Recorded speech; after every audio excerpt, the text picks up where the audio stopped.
Hi, this is Angela with Park Rose Permaculture. It is late April and I am in the very back of my garden down by the poultry. I wanted to talk about a plant in this little guild right in front of us. So this is not a fruit tree guild. There's an apple on the other side of the fence, and these plants in front are partially to support that apple. But it's a little bit wonky just because of the nature of the chicken run. So here I have a Munger improved blackcap raspberry, which is one of my favorite plants. There is a bearded iris clump in front of it. Goumi berry right here. There is yarrow planted underneath that is just starting to come up. This is a black currant. And then there's violets and other low-growing plants, ground cover underneath. The plant that I wanted to talk about today is the Goumi berry. So I've made a video on the Goumi berry earlier where I talked about the fruit. So that's a Goumi berry that's behind me and over to the left in a different place. But I have 5 of them. So I wanted to show really quickly what it looks like in the spring when it's flowering.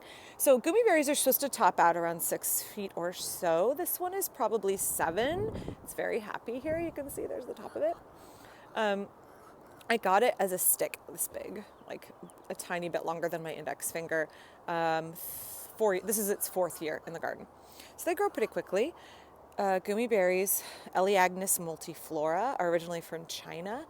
They are a nitrogen-fixing shrub that sets edible red fruit that is very astringent when underripe, but sweet and delicious when ripe, and is good for making jam, jelly, wine, syrup, and if you get them at peak ripeness, they're good to eat fresh. So you can see it flowers prolifically. So these are all the flowers, and the bulk of them will set fruit in my experience. So they are pollinated by bees and hoverflies. So come in and take a closer look here. Let's see if I can get it to focus. So these are the flowers. They're little yellow, sort of downward shaped flowers, and these will all turn into clusters of berries that have one seed. The seed is edible.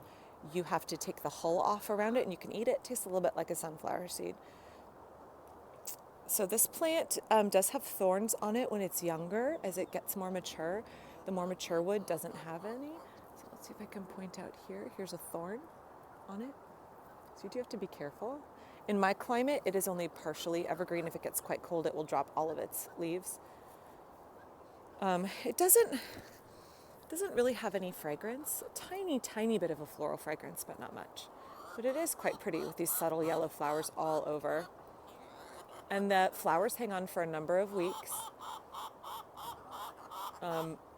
I lost my beehive over the winter, but normally my bees would be all over this. I have definitely seen a decrease in the number of honeybees in the yard so far this spring, and I'm trying to catch another swarm. But I haven't seen bumblebees visit this nearly as much as some of the other native bees and hoverflies and honeybees. Hi, Gloria the chicken.